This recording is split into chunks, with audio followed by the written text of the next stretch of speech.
Welcome. We're talking about murmurs. By definition, murmur is a sound which is heard when blood is starting to flow through a heart valve or an outflow obstruction or a septal defect. It can be physiological or pathological. It's classified as diastolic, systolic, or continuous. This is when you're using the timing. So, the characteristics of a murmur with the timing of the murmur determine whether it's diastolic, whether it's systolic, or it's continuous. And this is determined by palpating the pulse while you auscultate. And we also talk of the type of the sound and the pitch, then the intensity of the sound, and the site, as well as the radiation. So timing, so murmurs can either be systolic, and systolic, it can further be either subdivided into pansystolic, ejection systolic, and systolic. Pansystolic means it occurs throughout systolic, and ejection systolic occurs at the beginning of systole, while late systolic occurs late in systole. Diastolic murmurs, they are either early diastolic, or they are called early diastolic, or they just called diastolic murmurs because the murmurs that occur in early diastolic are what are known as decrescendo, which is that they decrease in size in the volume gradually. So they're best heard in early systole, and then the sound will gradually fade away. So we can just call them early diastolic, or we can just call them diastolic. Then there's the mid diastolic, and there's a continuous. So here, I'm just going to try and explain what's happening. So the phonocardiogram here I have drawn is showing us S1, which is the closure of the mitral and tricuspid valves, and then S2, which is closure of the aortic and pulmonic valves. Then from S2 to the closure of the mitral and tricuspid valve, this is the time we have diastole. So after the closure of the aortic and pulmonic valves, that's diastole. Then after the closure from the closure of the mitral and tricuspid valves, that's systole. So if we're just talking about a diastolic murmur, I'm talking about a murmur that occurs between somewhere here after the aortic and pulmonic valves is closed. If we're talking about systolic murmur, talking about something that happens after the mitral and tricuspid valves closed. That will help us to understand how that works. So for the type of the sound, the type of sound is defined by terms. We use it as it's a blowing murmur, the rumbling murmur, it's a harsh sound, or it's a musical sound. Then the pitch, this is defined as either low or high. Then the pitch increases with increased pressure gradient. So if the murmur occurs across the valve, the pressure gradient between the two chambers determines the pitch.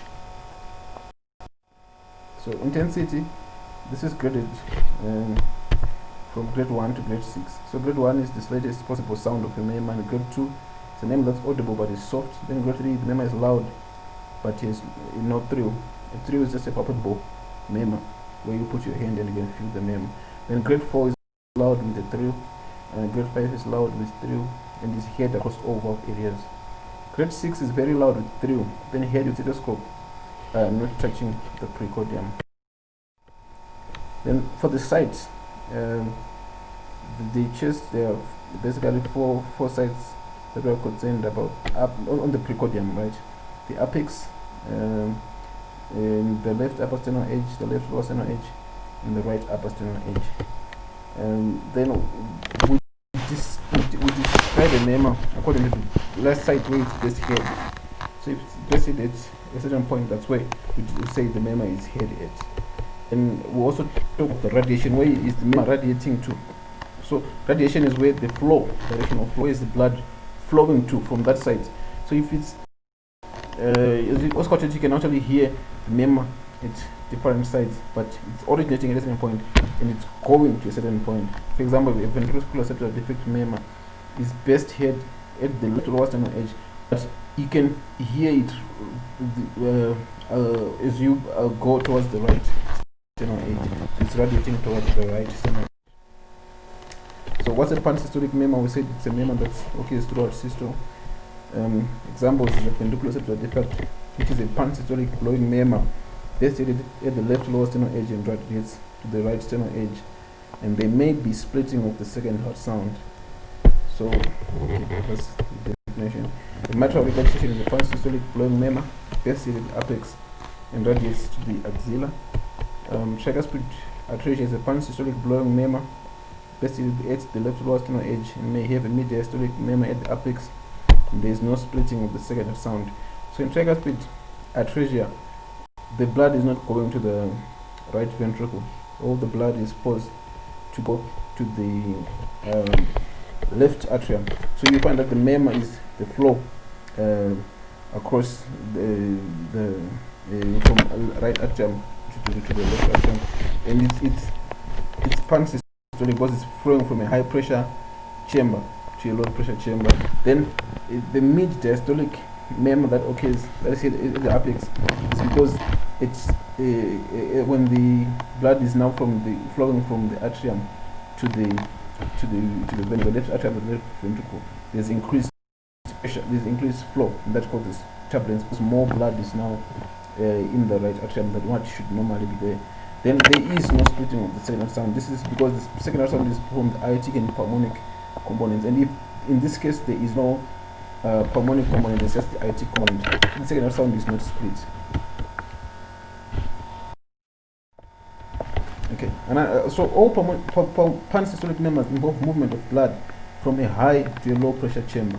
So whenever the blood moves from a high pressure chamber, from a high to a low pressure chamber, like we said in ventricular septal defect, in mitral regurgitation, and this tricuspid atresia, all those will give us pansystolic murmurs.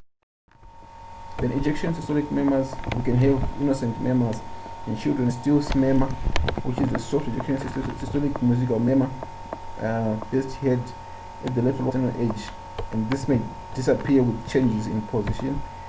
Then atrial septal defect, if it's a large atrial septal defect, we call it pansystolic murmur, but a small atrial septal defect, the murmur that we hear is not the murmur flowing across the ASD, but it's the murmur that occurs because when the blood flows from the left atrium to the right atrium, there's increased blood in the right atrium, and as the blood passes to the right ventricle, then as it passes through the pulmonic valves, there's increased flow through the pulmonic valves. This is what we hear as the murmur. In atrial septal defect, there is wide fixed split second heart sound. This is because the pulmonic valve delays to close.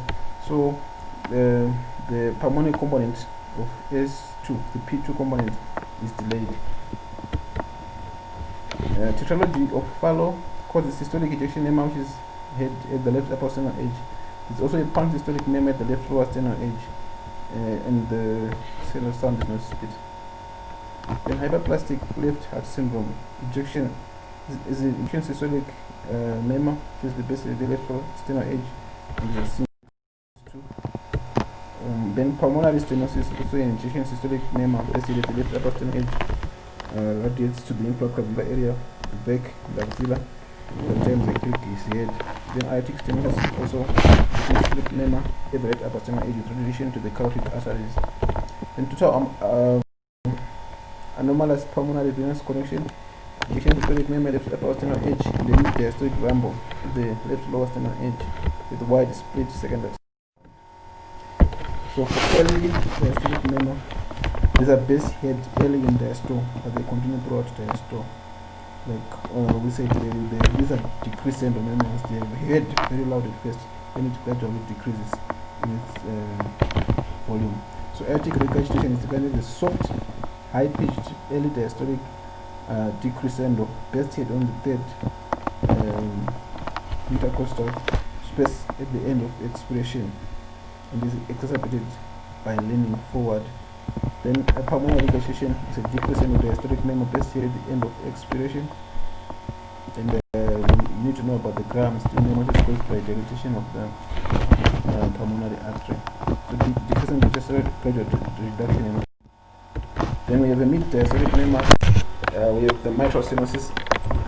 This murmur is a mid-diastolic rumbling murmur best heard with the bell of the stethoscope at the apex. The patient leaning to the left side may follow an opening snap. So for bell, the bell of the stethoscope is used to hear low pitch sound. And an Austin Flint murmur, this is a mid-diastolic murmur which occurs in mitral regurgitation, is caused by regurgitated blood hitting the anterior leaflet of the mitral valve. Then truncal stresses the systolic murmur and a mid-diastolic rumble. Then a continuous murmur. This is a murmur that's heard both in diastole and in systole, and it's like the name says, it's continuous. So PDA is a typical example. Pattern ductus arteriosus. It's a continuous machinery murmur best heard at the left upper sternal edge, and it radiates to the back